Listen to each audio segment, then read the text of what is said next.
What is up, guys? In this video we're going to be adding some functionality to our buttons. So first thing first though is we're going to actually create the Game Center button, and we're going to position both of these buttons really quick.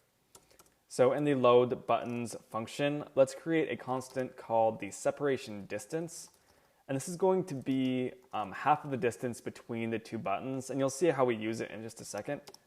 A good separation distance I found was going to be about just 100. And so when we're positioning this guy, let's say we want to center him with frame.size.width/2, and then I'm going to just subtract the separation distance. And then with the Game Center button, I'm going to add the separation distance on that x coordinate. We can also maybe, I found a good way to, if we subtract 30 from the y value of this guy, it actually makes it look a little bit more centered. So let's also add that in there when we're doing the start button. So also for our Game Center button, let's create a new one here. Text, we can call this Game Center. The fill color is going to be the K button color.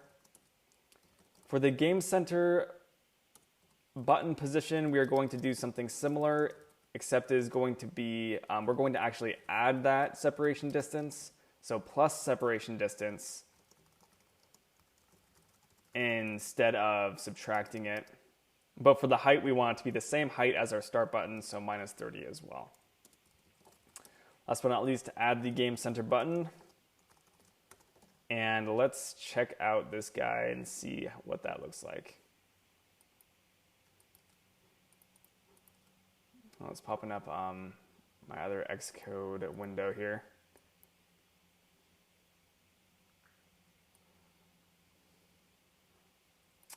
And as soon as we get this running, we have the buttons centered. We want to actually create variables for them. Okay, so that looks pretty good to me. Everything's kind of centered, and yeah, that's good for the positioning, at least.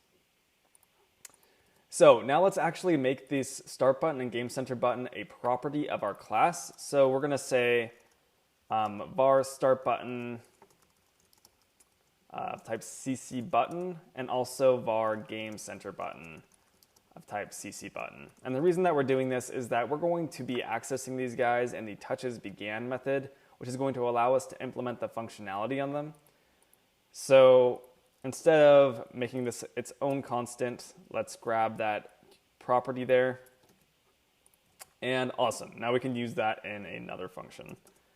So we're going to be using a function now called touches began. We might have touched on it a little bit in a previous video, but for this, let's say we're going to mark this off as touches. And if you just type in touches, you'll get this filler method of touches began. Hit enter, and we can get going on this guy. So what this function does is anytime the user taps the screen, it calls in a touch object. So if the user is touching the screen in two different spots, this array, you can see that this is, it's actually a set, which is a different data structure. Basically, it's just a group of things thrown together. All of the touches that the user is doing on the screen are contained within this touches set. So to actually sort through all of these touches, we can say for touch in touches, this is going to grab every single one of those touches, and we can actually do something with them. So essentially how this is going to work is we're going to get the location of that touch in our scene. We're going to check if it's within the bounds of one of our buttons. And if it's in the bounds of one of our buttons, we're going to call the respective function, whether it's start or Game Center functionality. So to grab the location, we can say let location equal, we have a function over here. It's called touch.location in node. Touch.location in node. And the node we're looking for the location in is just self. We're looking for it in the scene.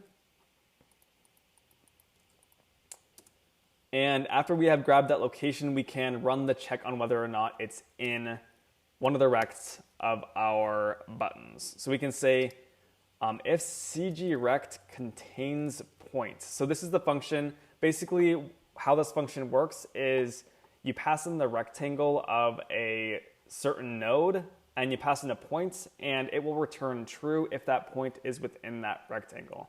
So awesome, it's exactly what we need for implementing the functionality that we want. So we can say, if CGRect contains points with the rect of startButton.frame and the point of location. So if that location is in the start button's frame, we want to call a function.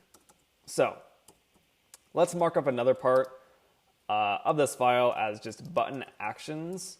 One of them is going to be transition to game scene. So this is going to be the start button function. And we're also going to have load game center. Or actually, let's call this transition to game center because we've been using that load keyword for all of the loading in of assets. So transition to game center, just to keep that clean and of a similar standard. So right here, we can say if this is true, we want to transition to the game scene. Else if CGRect contains points, and we're going to do the same thing for the game center button now. So game center button.frame with that location, and we'll say transition to game center. So just to check if these guys are working, let's print transition to game center and print transition to game scene. So let's run this guy. What should happen now is if we tap outside of the button, nothing should happen. Got nothing happening, but if we tap on the start button, it says transition to game scene. If we tap on the game center button, it says transition to game center. So really quick, we can implement the transition to game scene function because we already know how to do that, how to transition between scenes.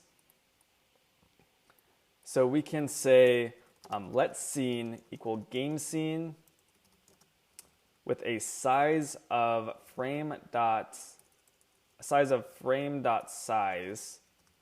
So frame is accessing our SK scene size, and then we can say view.present scene with an SK transition of SK transition dot fade with duration 0.5 seconds. Okay, let's try running this now. I know that was a mouthful, but we should have all of this button functionality, at least for the start button, figured out now. So if we tap the start button, awesome. It looks like we enter into our actual game.